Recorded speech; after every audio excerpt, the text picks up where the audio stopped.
please. Oh my God.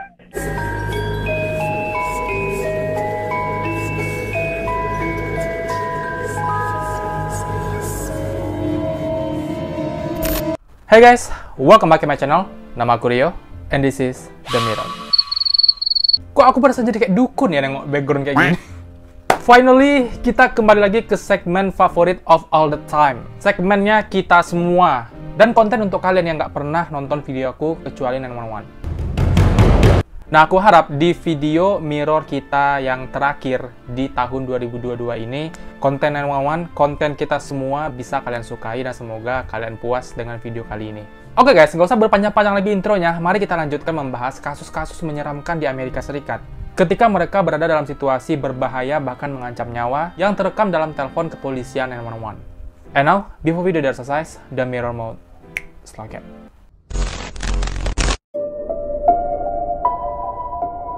Kita mulai kasus pertama yang terjadi di Hamilton, Ohio, Amerika Serikat.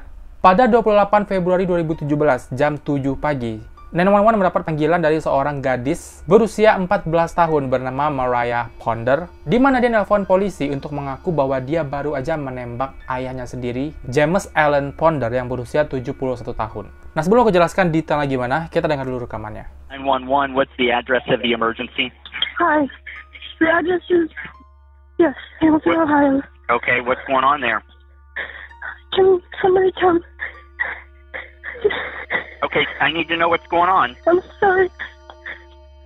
What's going on? Can somebody come and put me in handcuffs? Why? I just shot my dad. What? I just shot my dad. Please. You just did what to your dad? I just shot him. You just shot your dad? Please. Okay. Where's your dad? He's in the bedroom. Please. I don't want to see surprise. I'm so quick. Please. Please. Okay, what's your name? Mariah Ponder. What's your first name again? Mariah. Okay. And it's right? Yes, and my mom's at work. Your mom's at work? Just show me. Okay. And your dad is in the bedroom? Yes, I know. I'm sorry.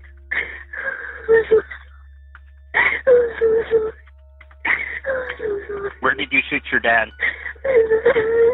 In the head? Where's the gun? It's in the bedroom. It's in the bedroom? Not You the don't have same it? bedroom. No, I don't have It's in it. the same bedroom? What? It's in a different bedroom. Which bedroom is it in? It's in the bedroom across from his, where we keep the guns. Please, Okay, I've got people on the way, okay? You do not have the gun, right? No, I don't. Okay, where are you? I'm outside by the truck. Outside by the truck? What happened? I don't know. You don't know what happened? You just shot him? I've been... What? I don't know. I don't know. Oh, I said I don't want to go to jail. My mom thinks I'm such a good kid. How old are you, Mariah? I'm 14. You're 14? Yes. I have 5 siblings. What? I have 5 siblings and I lost their dad.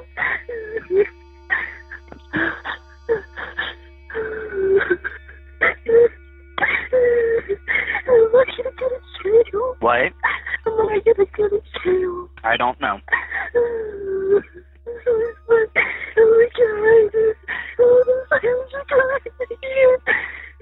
What kind of truck are you by?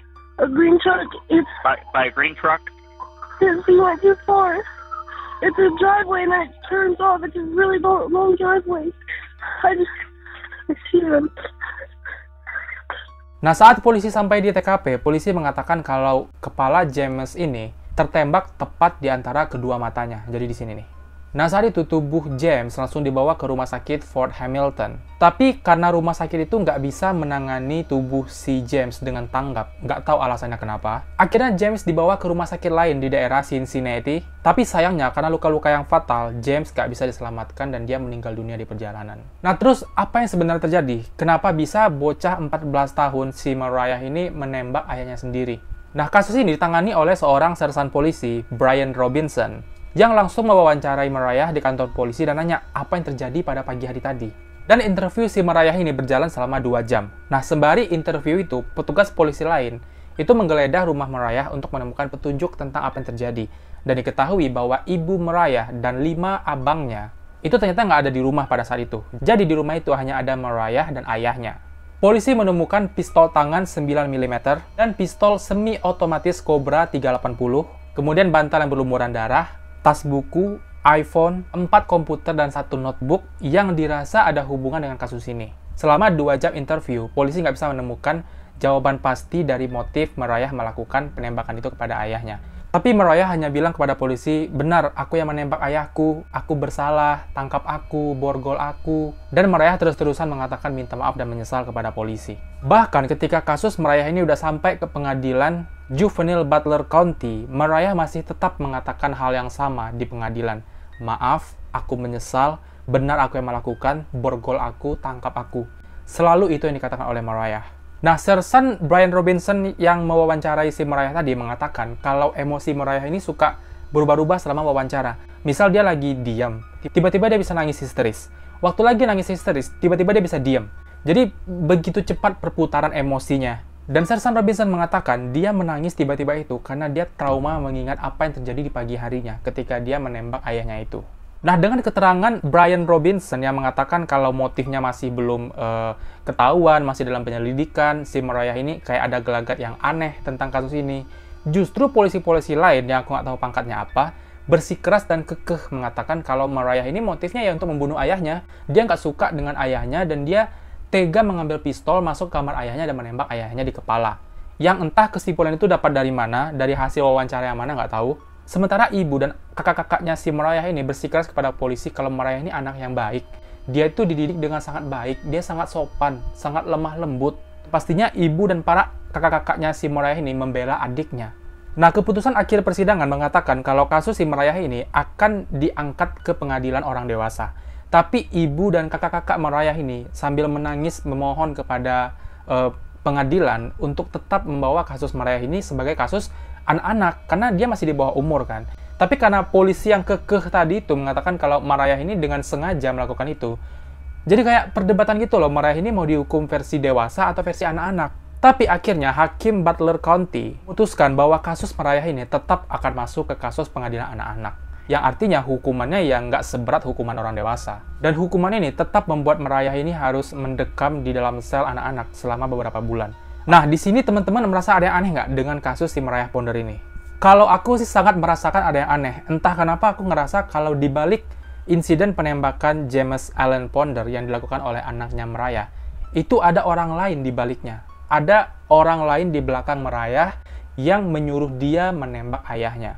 Yang pasti itu orang dewasa. Karena biasanya kasus-kasus kriminal yang dilakukan oleh anak-anak yang memang dari dirinya sendiri karena dia mungkin gangguan jiwa atau apa, kelihatan tuh dari gelagatnya, dari cara dia berbicara, cara dia menjawab pertanyaan. Tapi Mariah ini memang sepolosnya anak-anak. Dia minta maaf kepada polisi, dia mengakui kalau dia salah, bahkan dia minta diborgol, dia minta ditahan, karena dia tahu itu salah. Dan motifnya itu polisi nggak bisa menemukan jawabannya. Karena apa yang ditunjukkan oleh si Mariah itu. Makanya aku sangat yakin ini ada orang lain di baliknya.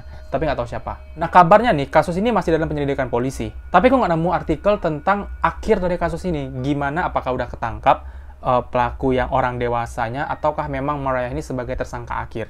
Mungkin teman-teman ada yang mau baca artikel lebih lengkap di Google dan nemukan fakta lain yang kita belum bahas, bisa bantu share di kolom komentar. Tapi aku mau tahu pendapat kalian, komen di bawah.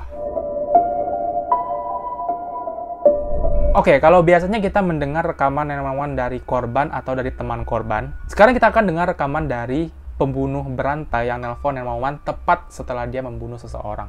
Kriminal sakit jiwa ini bernama Paul Michael Stephanie yang lahir pada 8 September 1944. Nama Paul ini dikenal sebagai VP Voice Killer karena dia nelpon 911 dengan suara seperti anak-anak yang menangis ketakutan. Tahun 1998 dia udah membunuh 5 orang wanita di daerah Minneapolis, St. Paul, Amerika. Nah sebenarnya kisah hidupnya ini agak panjang, tapi singkatnya di tahun 1997, dia didiagnosa punya penyakit kanker kulit yang lumayan parah. Dan kata dokter, masa hidupnya itu nggak lebih dari setahun lagi. Karena itulah dia akhirnya nelpon 911 untuk mengakui semua perbuatannya karena dia akan meninggal bentar lagi. Dan kita coba dengar dulu rekamannya. Don't talk, just listen. I'm sorry what I did to Compton. I couldn't help it. Don't know why I had to stab her. I am so upset about it. I keep getting drunk every night. I can't believe it. It's just like a big dream. I can't think of being locked up. If I get locked up, I'll kill myself. I'd rather kill myself than get locked up. I'll try not to kill anybody else. Fire emergency. Please don't talk, just listen. I'm sorry I killed that girl. I stabbed her 40 times. Kimberly Compton was the first one. Overseas. I don't know what's about me. I'm sick. I'm gonna kill myself, I think. Where are you? I'm just gonna... If somebody dies with a red shirt on, it's me. I killed both of you. I'm sorry. I'll never make it to heaven. Oh, you find me, I just stabbed somebody with a knife stick. I can't stop myself. I keep killing somebody. Yes, please, this is an emergency. Please send a squad to Pierce Butler Road, Molenberg Manufacturing Company, machine shop. Please, there's an ambulance too. There's a girl hurt there. Can you tell me what happened to her? Just hurry, she's laying on the ground in the back by the railroad tracks, by the atrium. Hurry. What's the address? I don't know. Who are you? Nah, secara keseluruhan, dia mengaku kepada polisi bahwa dia telah melakukan tindakan pemukulan pada tahun 1980. Kemudian dia menikam seorang wanita bernama Kimberly Compton pada tahun 1981, menenggelamkan Kathleen Greening pada tahun 1982, menikam Barbara Simmons sampai mati pada tahun 1982 juga, dan terakhir menikam Dennis William yang juga pada tahun 1982. Jadi tahun itu dia udah membunuh 3 orang. Nah, atas semua tindakan kriminalnya, Paul Stephanie dihukum 40 tahun penjara, tapi dia akhirnya meninggal dunia di dalam sel pada tahun 1998 karena penyakit kanker kulitnya tadi. Menurut kalian gimana? Komen di bawah. Nah, ini adalah rekaman 911 yang pertama kali aku dengar itu sangat serem.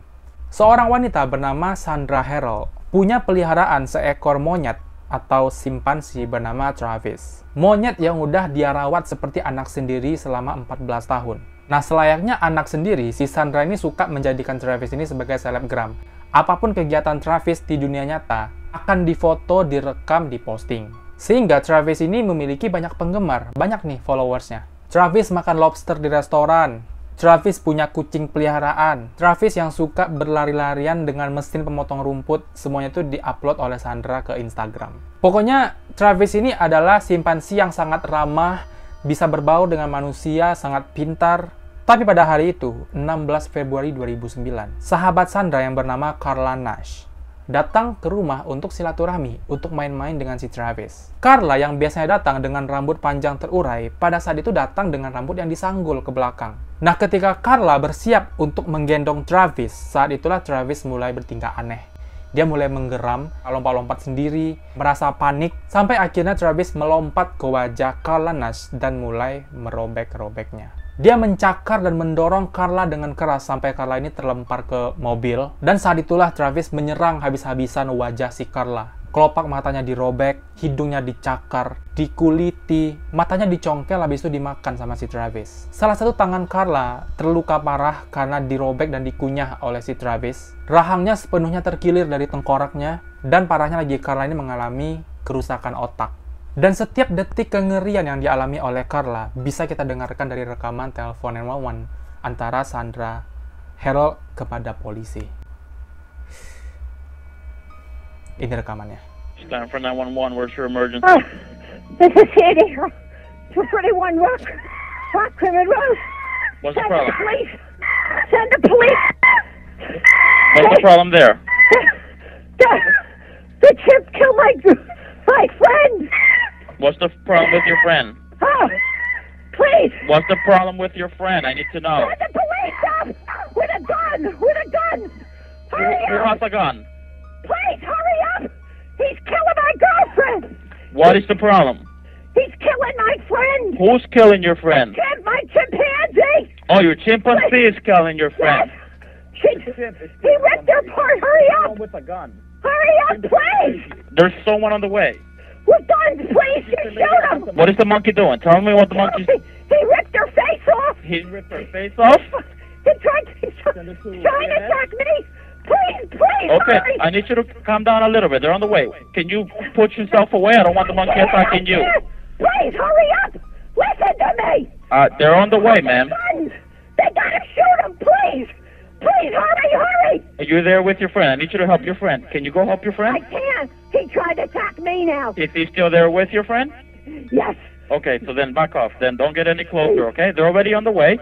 please. If the monkey moves away from your friend, let me know, okay? So we could try to help your friend. No, I can't. She's dead. She's dead. Why are you saying that she's dead? She's dead. He ripped her apart. He ripped what apart? Her face? Everything. Oh, He ripped her apart? listen, I think I'm gonna faint. I think I'm gonna pass out. Nope, just breathe, okay? I'm gonna stay with you on the phone until they get there. Listen, please hurry. Please hurry. Oh my God. They gotta have their guns out. They gotta have their guns out. Listen to me. Oh my God. Is this your monkey or whose monkey Yes. is it? It's your monkey. No, it's mine. How do you know how big is he? How many pounds? 200 pounds. 400? 200. 200 pounds? Listen to me, please. Where are they? Where are they? And he's a chimp, correct? Yes. Where are they? They're going your way. They're going as fast as they can your way, okay? Please go faster. Please, Dirk. Please. Is the monkey still by your friend, or can you get close to your friend? He's eating her? Please. The monkey's God, eating oh, her. please. Okay, I need you to calm down for me. I know it's hard, okay? I know it's hard. But they're going as fast as they can your way, okay? Oh, my God. Please hurry. Please. They tell them they got to shoot him because I tried stabbing him and he's not, and it made him worse. Okay, Sandra. Have them shoot him. They will. Sandra, I already have the fire department close by, okay? So as soon as the police gets there, the fire department's going to move in, okay? The fire department can't move in yet, but as soon as the police officers show up... Please tell them. Shoot him because he's going to try to attack me now. Just breathe, Sandra. Shoot him! Sandra, stay in your car. Shoot him! Sandra, I need you to stay in your car. Shoot him, please! I tried stabbing him, and he's hurt now too. So he's gonna attack anybody. I can't get out of this car. Lock your doors on your car and stay there with me. It don't matter. He will rip the doors wide Sandra, open. just do what I'm telling you to. Stay in the car. The police officers will handle it. Please tell him to shoot him. Please tell him. Please tell him to kill him, please. They did, Sandra. They're shooting at him already, okay? But he's not dead. I know. They will continue until he's dead, okay? I just need you to stay on the phone with me and breathe. He's not dead. He's not dead. He's not dead. Oh, God. Oh, God. Nah, ketika polisi tiba, Travis ini menunjukkan kalau dia ini sangat haus darah. Dia membuka salah satu mobil polisi dan menerjang seorang petugas sampai terlempar keluar dari mobil. Meskipun polisi udah menembak 4 kali si Travis dalam jarak dekat, tapi Travis nggak juga mati. Dia malah berlari ke dalam rumah dan pingsan di tempat tidur miliknya. Dan di tempat itulah Travis meninggal dengan bersimbah darah. Nah, Carla Nash nih, ketika polisi dan petugas medis sampai di sana, mereka nggak bisa mengklasifikasikan ini Carla ini cewek atau cowok. Saking hancur dan nggak berbentuknya wajah si Carla ini. Mereka hanya berasumsi kalau Carla ini hanyalah segumpal daging yang berlumuran darah tanpa fitur wajah yang dapat dikenali dengan tubuhnya yang tergeletak terduduk bersimbah darah. Nah, awalnya orang-orang ini mengira Carla udah mati nih. Tapi tiba-tiba Carla bergerak dan mencoba untuk pindah tempat. Dia menyeret tubuhnya untuk lari lah gitu. Jadi dia ini menyeret tubuhnya untuk lari dengan... Aduh, kalian bisa lihat fotonya sendiri. Dengan wajahnya yang kayak gitu. Dia ngerasa harapan hidupnya udah nggak ada, tapi dia masih bisa bergerak untuk menyelamatkan diri. Saat itulah orang-orang sadar kalau ternyata Carla masih hidup. Mereka langsung beraksi membawa Carla masuk ke dalam ambulans dan membawa ke rumah sakit untuk segera ditangani. Nah, menurut artikel Daily Star yang mewawancarai si Sandra ini bilang kalau dia udah merawat si Travis itu sejak usia 3 hari, waktu dia baru lahir nih. Dia membeli si Travis dari seorang peternak seharga 50.000 US dollar. Nah, ibunya si Travis ini ditembak dengan panah penenang sehingga si Travis ini bisa ditangkap untuk dijual. Dan Sandra mengatakan sejak kejadian itu, Travis ini bukan hanya sekedar simpansi tapi merupakan anak dia. Nah, Sandra mengaku bahwa pada hari itu, si Sandra ini memberikan obat anti kecemasan Xanax dengan dosis yang cukup kuat ke dalam secangkir teh. Yang mana teh itu diberikan kepada si Travis. Karena Sandra ini menyadari Travis ini dalam keadaan yang gelisah. Dan Sandra juga mengatakan kalau hari itu si Carla, sahabatnya ini memang berpenampilan beda dari biasanya. Makanya Travis ini yang lagi dalam keadaan gelisah, dikasih obat anti kecemasan, ditambah lagi ngelihat sosok yang dia ini nggak familiar. Saat itulah insting liar si Travis ini bangkit. Tapi ada juga yang mengatakan kalau simpansi pada usia 14 tahun, insting keranya itu semakin kuat.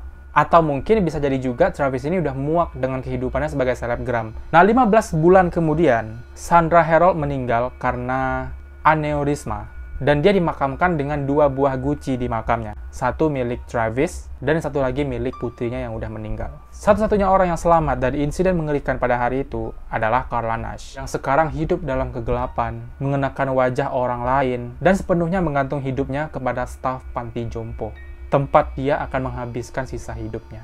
Nah, menjelang transplantasi wajah, si Carla ini sempat datang ke acara Oprah Winfrey. Dan Carla mengatakan dia sangat menyayangkan bahwa sahabatnya Sandra itu udah meninggal duluan. Jadi, aduh, hebatnya Carla ini. Kalau misalnya normalnya kita pasti dendam kan sama si Sandra Herold. Karena hewan peliharaannya lah yang membuat kehidupan itu hancur berantakan. Tapi dia enggak. Dia masih tetap menyayangi sahabatnya. Bahkan dia menyesali sahabatnya itu udah meninggal duluan. Aduh, Carla. Serem banget ya kasus ini. Aku dulu pas kecil juga pernah diserang sama monyet. Dan memang tarikan tangan monyet itu luar biasa keras, guys. Aku nggak tahu mereka dapat tenaga dari mana. Bisa narik tubuh yang besar dengan tangan yang kecil. Dengan tangan yang kayak ranting itu bisa narik aku masuk ke dalam parit. Mencakar-cakar sampai aku keluar dari parit itu dalam keadaan yang berdarah-darah.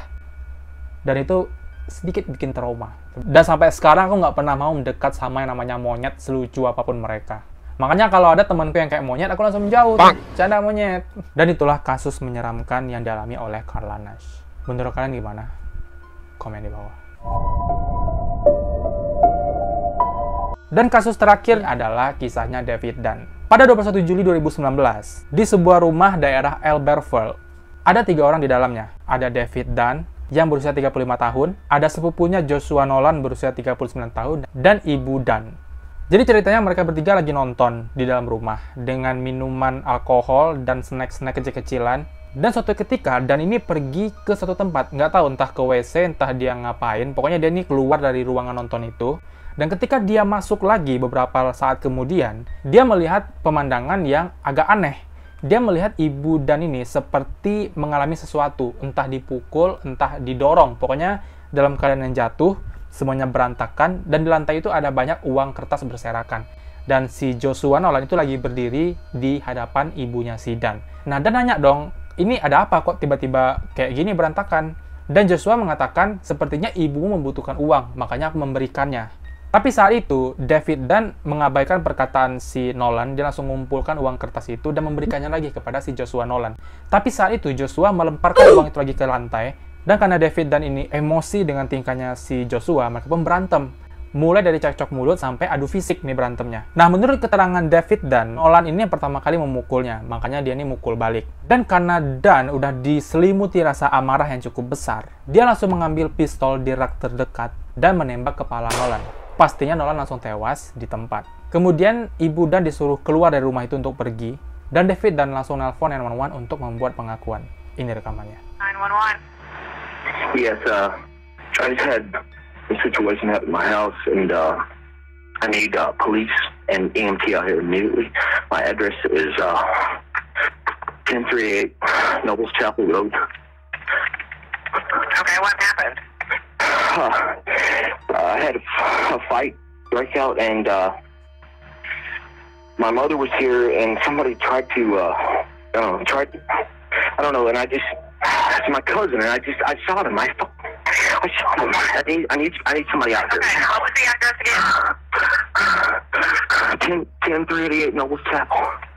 Oh my God, Jesus. Okay. Oh, I can't. I don't know. I can't look at him. I need to take him outside. I'm gonna take him outside. No, do not move him. Is he still breathing? What? No, I don't know. Okay, listen to me. My mom. What is your My name? mom left. My mom left. Okay, what is your name? David Dunn. Oh my God. Okay. This is crazy. I'm so sorry. This shit didn't even happen. Oh my God. Okay, you said that everybody got into a fight? No, he was hitting my fucking mother, and I was just like, no. I'm sorry. Oh God, I killed him. I know I killed him. He's not moving. I don't know what I can do. Okay, listen to me. Listen to me. Where is the gun? It's in the house here. I put it back up. I put it up. Okay, Because I don't have it out. Where did you shoot him? I think right in the face. Oh God. Oh my God. I can't bring him back. Okay, listen to me. Do you know where your mother went? She went home. She went where? She went home. Okay, so is this your house? Yes, it's my house. Okay, how many other people are in the house? Just me. Just you? Okay. Has anybody been drinking or anything? Well, I've had a couple drinks. That's about it. I've had 2-3 beers. I don't know. Okay. Was your cousin drinking? Oh yeah, he was drinking, but he wasn't. It was just stupid. It was really stupid. Oh my God. Okay, listen to me. David. Oh my God. David. Oh my God. David, take a deep breath. David. I don't know what. David, listen to me, right? Oh my God. Okay, take a deep breath. Yeah. You said that your cousin was hitting your mother? He was throwing money at her. He was throwing money at her? Yeah. And he hit her. And I was like, good. And I got pissed off. And he fucking told me tell me what. I acted wrong. I did the wrong thing.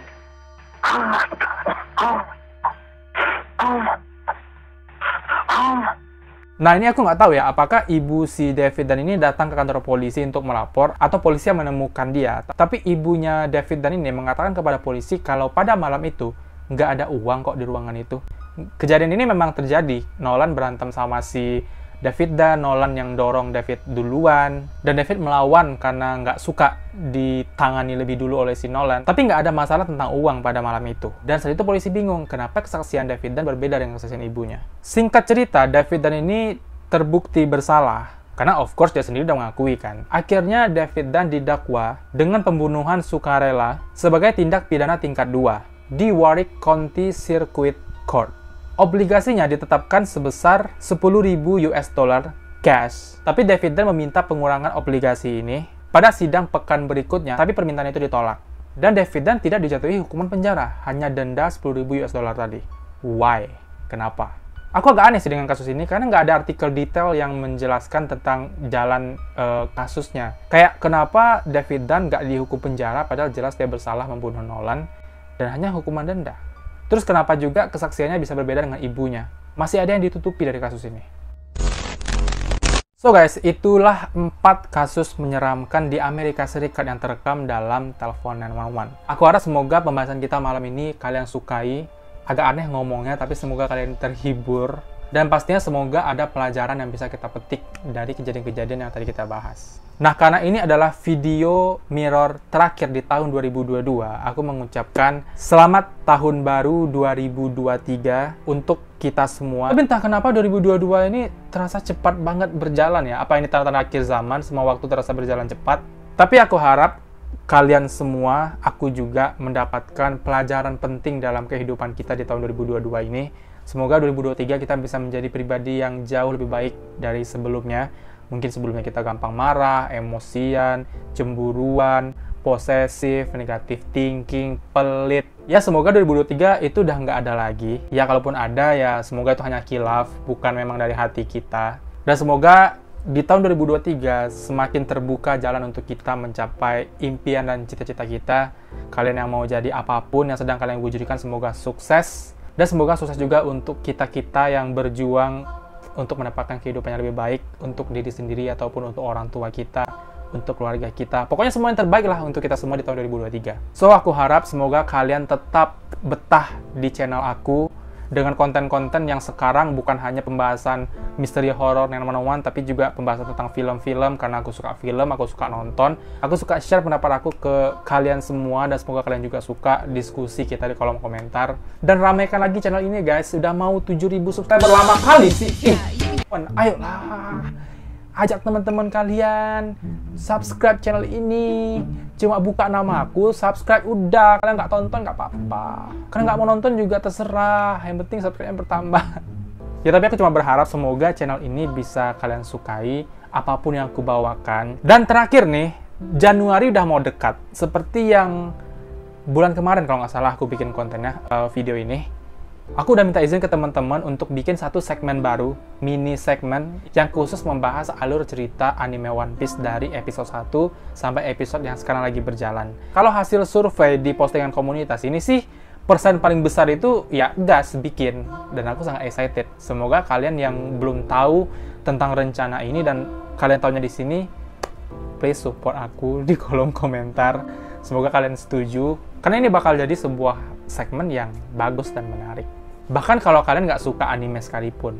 So guys, sebelum kata-kataku kepanjangan, makin bleber nggak jelas kemana-mana, mari kita tutup video tahun 2022 ini. Kalau misalnya kalian suka video ini, please klik like-nya, subscribe channel ini untuk berlangganan, dan klik loncengnya untuk dapat notifikasi kalau ada video baru. Jangan lupa tinggalkan komentar, kritik, dan saran untuk kemajuan channel ini, dan jangan lupa share video ini ke teman-teman yang lain. Terima kasih sudah menonton, dan sampai jumpa di video-video selanjutnya. Bye guys.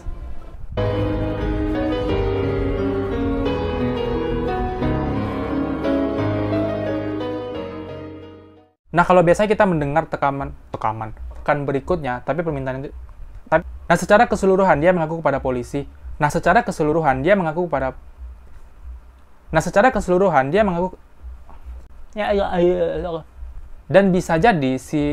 bisa jadi WP voice killer itu,